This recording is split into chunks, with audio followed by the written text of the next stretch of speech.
Mahatma Gandhi had once said, to lose patience is to lose the battle. Now, why am I quoting him all of a sudden?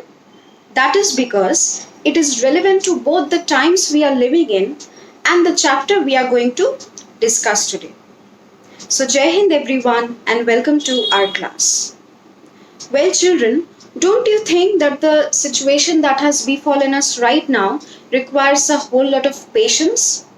Well, we have to be patient enough given the circumstances to know or to see what tomorrow brings for us. And that too without losing hope. Right? And the protagonist of the stories, the Hundred Dresses 1 and 2, Wanda Petronsky, also shows an abundance of that in her character. We are already through with the first part of the story, and today we cover the second part, that is the Hundred Dresses 2 by Bsor, Ester. The Hundred Dresses 2. Right? You will find this chapter on page 73 of your English textbook, First Flight. Well, I believe you all remember that by the time the first part ends, Wanda wins that drawing contest as she drew those breathtakingly beautiful paintings of 100 dresses. But unfortunately, she wasn't present to school to receive her award. And their teacher, Miss Mason, said they will wait for her to arrive back so that she could be given what she deserves. So it is right here that the first part ends and we are left on a cliffhanger with the question as to where could Wanda have gone. And it is also at this very juncture that the second part of the story begins. So at the start of the second part, we find that the children of room 13 are taking rounds and admiring the drawings that were put up all over the room. Then the monitor from the principal's office brings Miss Mason a note. She read it many times with a very serious expression. It obviously seemed about something very serious, and given the situation, and as it was foreshadowed in the first part of the story as well, it was related to Wanda. She then asks everyone to pay attention as she was about to read the letter. It was from Wanda's father, so everyone becomes very tense.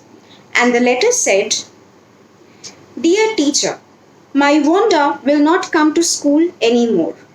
Jake also. Now we move away to big city. No more holler Polak. No more ask why funny name. Plenty of funny names in the big city. Yours truly, Jan Petronsky.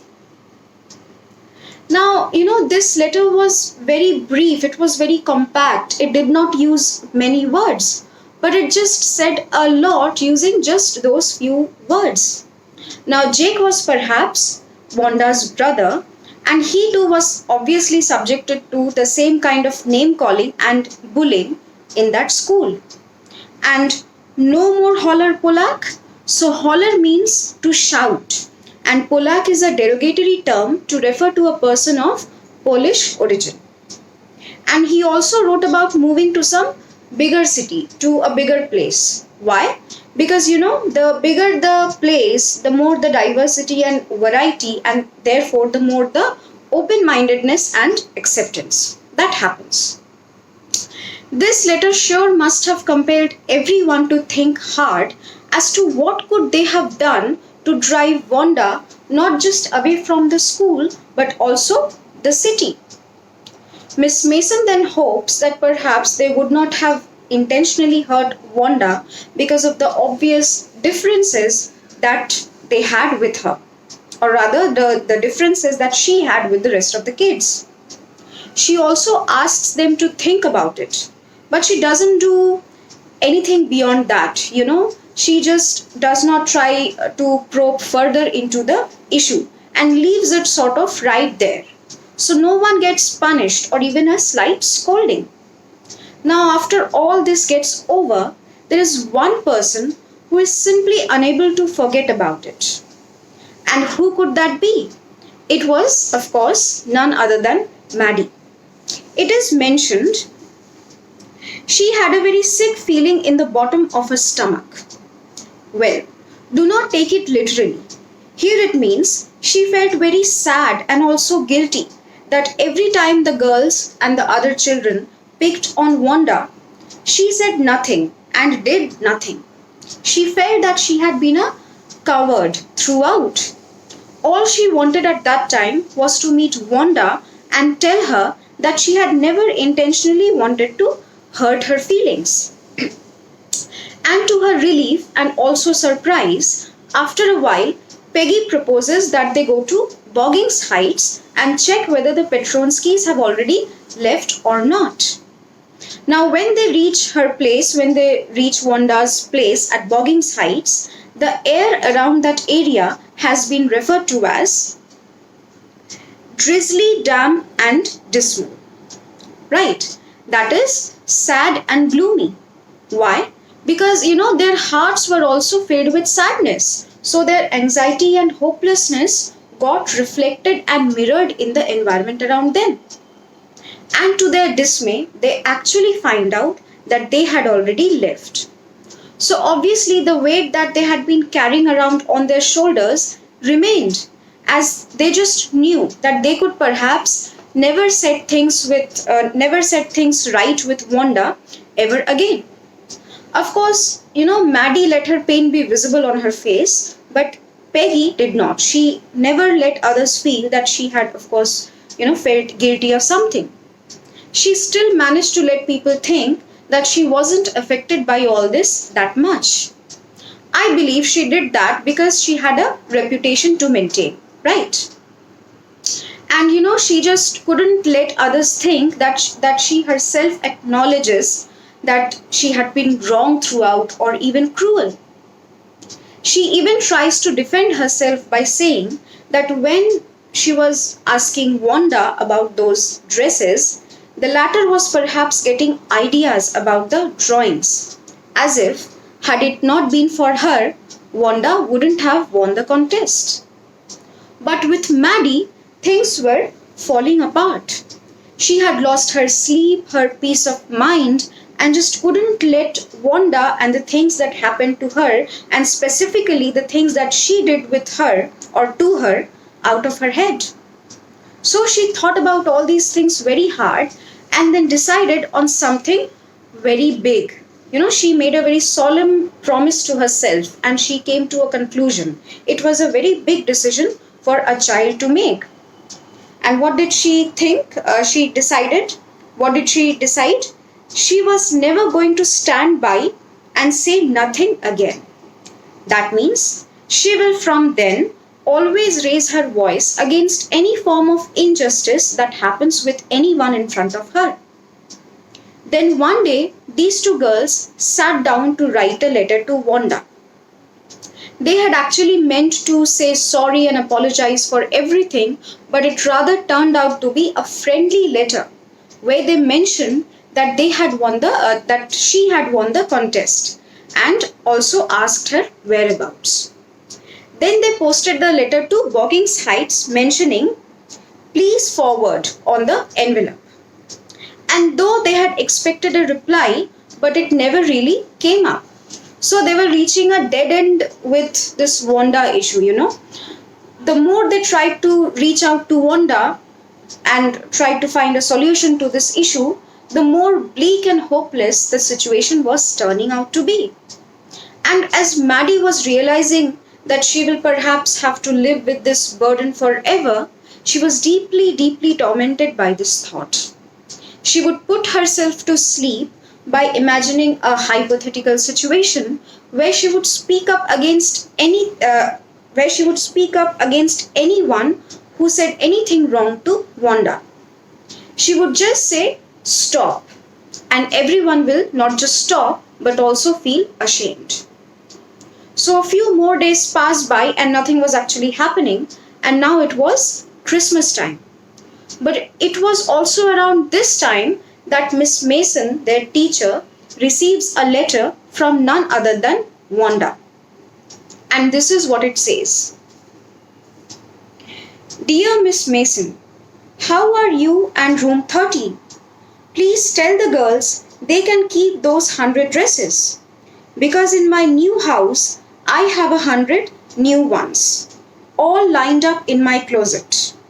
I would like that girl Peggy to have the drawing of the green dress with the red trimming, and her friend Maddie to have the blue one.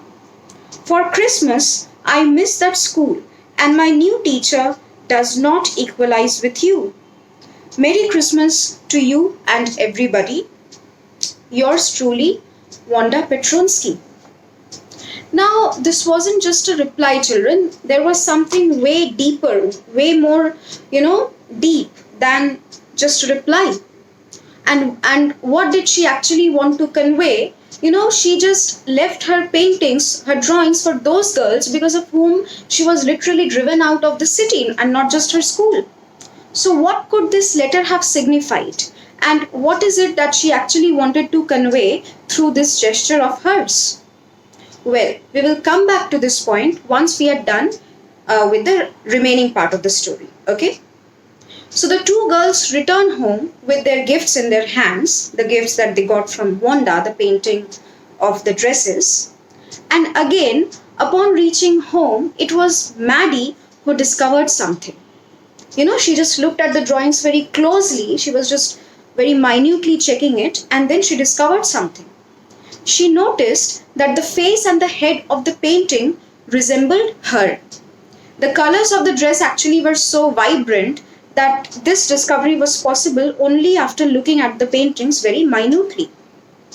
Then she ran over to Peggy's house, and there they noticed the same was the case with Peggy's painting as well. Now, this is exactly where the story ends, with Peggy concluding that Wanda did perhaps like them, and Maddie's eyes well up with tears as she is reminded of the day when they had mercilessly interrogated Wanda. And Wanda had replied with a calm dignity that she did have 100 dresses, all lined up in her closet. Now, the author has not drawn any conclusions for us, She just tells her tale so that we, the readers, can draw our own takeaways from it. So, let us get back to the letter from Wanda and look at its implications, right? Well, the obvious one is, the first one that strikes all of us is that Wanda did forgive her wrongdoers through her selfless gesture. Her action might even suggest that she doesn't hold any grudges against anyone, and the act of giving away her own paintings proves that she did have a very big and magnanimous heart. The second explanation could be she gave them a befitting reply by walking on the path of non-violence. She perhaps unwittingly, stood by the principles of Mahatma Gandhi, and one of his principles is ahimsa or non-violence.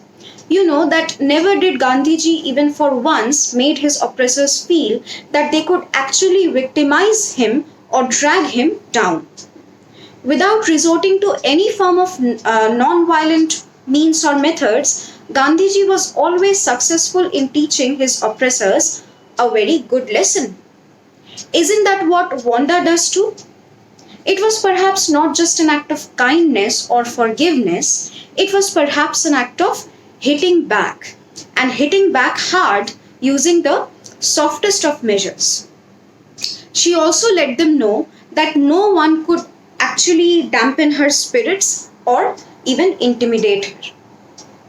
Well, you can always choose a middle path while writing your answers, or you can draw your own conclusions as to what could that letter have meant. That means you can say, she forgave those who wronged her by giving a befitting reply. So that is a mixed path, right? So children, this is all I wanted to convey for this lesson, and I hope the chapter was clear to you. But if there is something that you come up with, a different angle or perception or a different interpretation, feel free to share your thoughts with me. I would be happy to listen to them. So that is it from my end. Thank you.